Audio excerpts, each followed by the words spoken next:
बच्चों, क्या आप लोग दशमलव वाली संख्या को जानते हैं? क्या दशमलव की जो संख्या है उसके कितने रूप हैं वो भी आप जानते हैं? क्या आप ऐसे दशमलव को भी जानते हैं जो दशमलव के बाद जो संख्या होती है वो बार बार रिपीट होती हुई चली जाती है? अगर ऐसे दशमलव को जानते हैं तो उस दशमलव को हम भिन्न के रूप में कैसे लेके जाएंगे, क्या वो तरीका आपको पता है? जी हाँ, एक्स। इसे हम क्या मान लिया बेटा? एक्स मान लिया। इसको हमने क्या मानना? एक्स माना। अब एक्स बराबर हम क्या लिख देंगे? 0.333333, है ना? जितना मन करे उतनी बार ये चलता चलता चलता चल जाए, है ना? इसका मतलब यही होता है। तो जब आप ये चीजें देखो कि कितनी संख्या रिपीट हो रही है, तो डेसिमल के बाद एक ही नंबर 3 है जो बार बार रिपीट हो रही है, तो एक ही संख्या रिपीट हो रही है। जब एक संख्या रिपीट हो तो हमें दोनों तरफ 10 से गुना करना पड़ता है। आपको लिखना पड़ेगा दोनों तरफ तरफ 10 से गुना करने पर, गुना करने पर।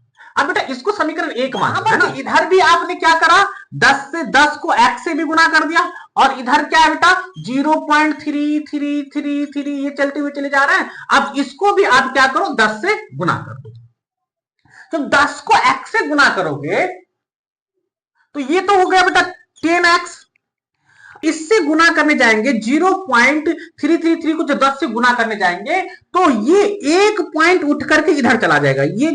अब उसके बाद जो संख्या है वो एज इट इज ऐसे ही है, ऐसे ही है। अब चाहे तो समीकरण इसमें से इसको घटा दो, क्या इसका मान लो 2, इसको क्या मान लो बच्चों?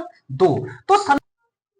तो में से एक को घटाने पर, घटाने पर, तो आप घटा करके देखो तो ये एलएचएस वाले एलएचएस घटेगा, आरएचएस वाले आरएचएस घटेगा। जैसे 10x में से x को घटाओगे और ये जो है 0.333 ये जो है संख्या, ये किससे घटेगा बच्चों? तो ये इसको घटाना पड़ेगा 0.333, जितनी बार लिखने का मन करो उतनी बार लिख लो, है ना? अब घटाओगे कैसे? तो घटाओ, ये देखो 10 में से एक x गया तो हो गया ये 9x, और ये क्या बच जाएगा? तो यहाँ पे घटाओगे ये 3, तो आप यहाँ पे लिख दो 3.00, 3.00। तो ये अब देखो पॉइंट के बाद मतलब डेसिमल के बाद तो इस जीरो का कोई मतलब ही नहीं बनता, तो आप यहाँ पे ऐसा भी लिख सकते। तो अब x को अकेले करोगे तो x को अकेले करोगे, 9 इधर मल्टीपल में उधर जाकर के क्या हो गया? डिवाइड में हो जाएगा, ये 3 ऐसे रह जाएगा, 9 हो गया। तो ये इसको अब चाहे तो इसे आप छोटा भी कर सकते, क्या कर सकते बेटा? छोटा भी कर सकते। ये आपको p/q के रूप में लिख दिए। तो क्या